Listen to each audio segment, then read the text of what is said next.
David Seelbeck, and the Rabbi from another planet. Please like, share, and subscribe, and ring the little bell. Ring the little bell so you're notified when new videos drop. So we're at video 10, way number 10.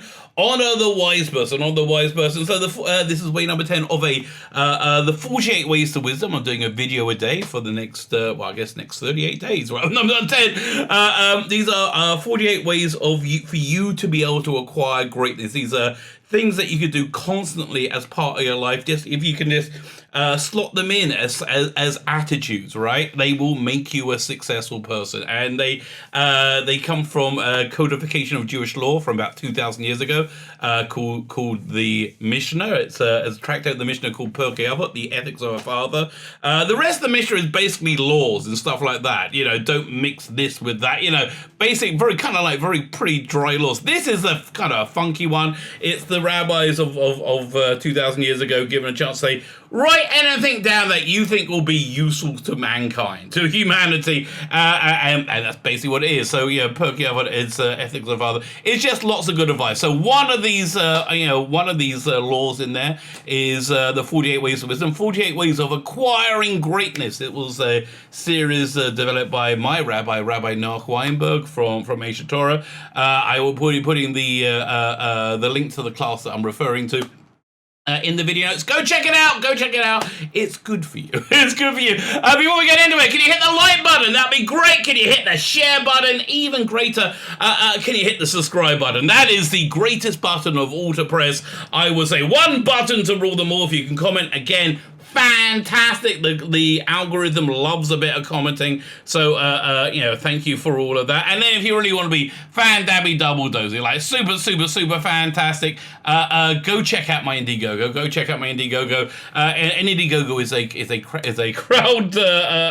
crowdsourcing platform for whatever it is you want to raise money for. This is already done. These are 2 incredible graphic novels. That's a fancy word for comic book. Again, they're in the video notes. Go check them out. This campaign is closing in 8 days from now. 8 days from now, and on the holy day of Yom Ha'atzmaut, the Israeli Independence Day. Why am I closing the campaign? Because I want to fulfill it, and I want to start the next one, right? That's basically what's going on. I want to fulfill it and start the next one, because I got it ready to go. Fine, so let's look at this way to wisdom. Honor the wise person. It says, don't read wisdom in a book, find an expert and watch how it works. This is freaking incredibly good advice. Try and attach yourself to smart people. And shut up and listen to them. Just absorb. Just watch what they do. People who you respect. People who have gone a place in life that you're impressed with.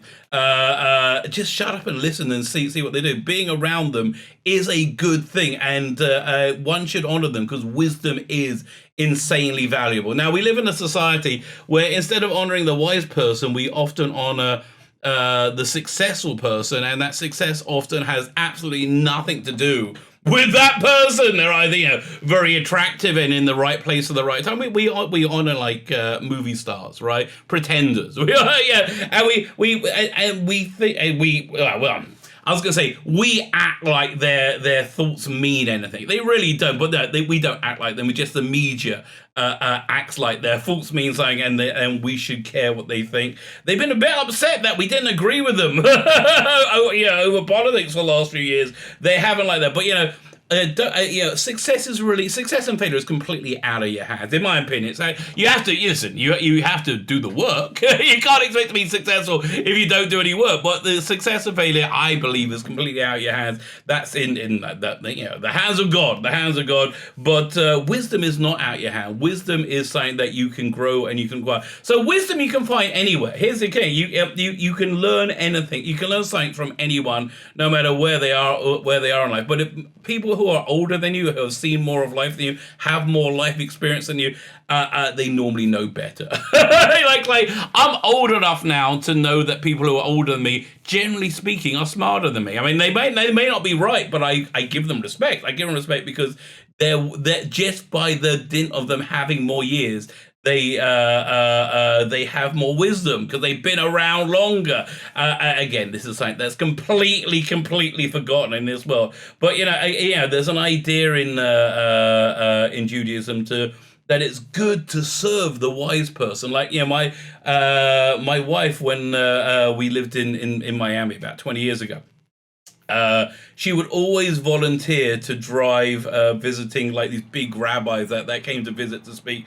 She would always volunteer to drive them around, because being around people who have achieved an area of greatness gives you an insight into greatness, right? And it really does.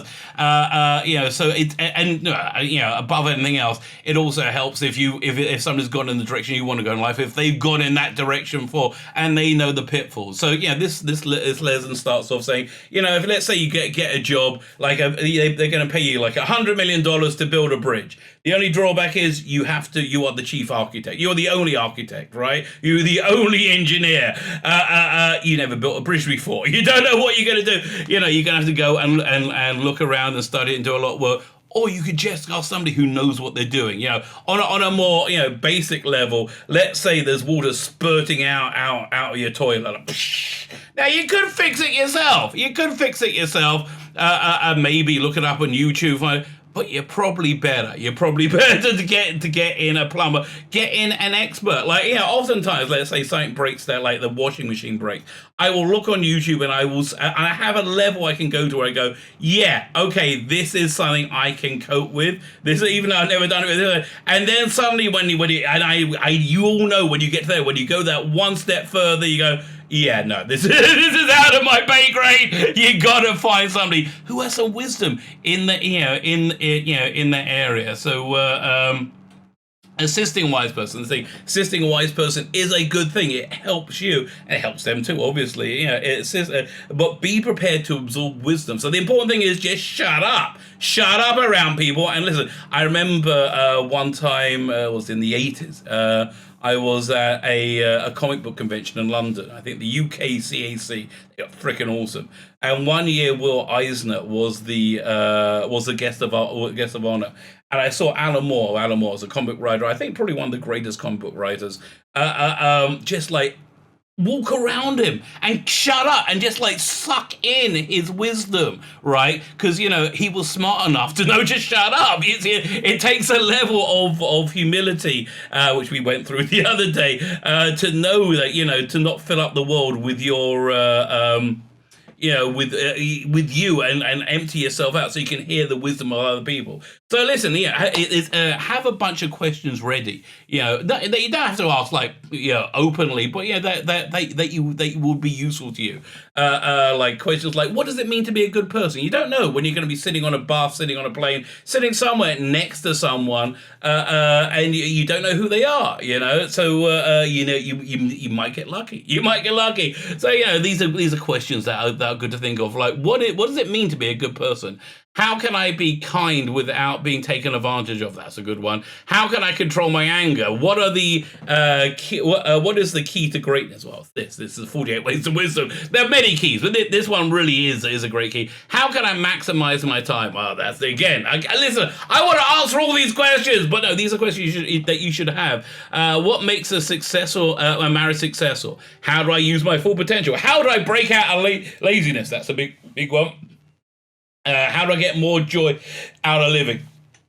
You just have these ideas in your back pocket, right? When you meet somebody who is wise, you can like pump them from information, and that will help you.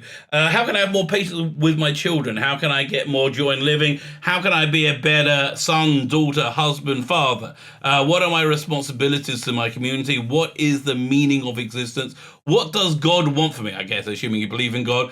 Is there an afterlife? And how do we achieve world peace? Don't live in 2021. Okay, that's what you do. Don't live in 21. Choose a teacher. Yeah, this is great advice. Well, try and find somebody who is a constant, like a wise person who will be a constant with you. Right? That's. Because it doesn't help to shop around to find somebody who'll give you the answer you want over here and the answer you want over here. You get a consistency consistency is a real key one. Loyalty, being loyal to your wise person. So why is honoring the wise person a way to wisdom? To learn about life, you need a mentor, someone to guide you on a rational and consistent path. Human beings are subjective.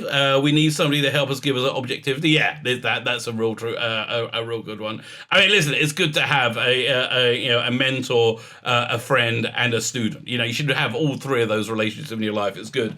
Independence is human nature. You don't, but if you don't moderate it, it will stand in the way of your growth. Yes, because you will go, I am everything, right? Because I am independent. No, like most things in life, I'll say almost all things, it's a balance. It's a balance on a tightrope.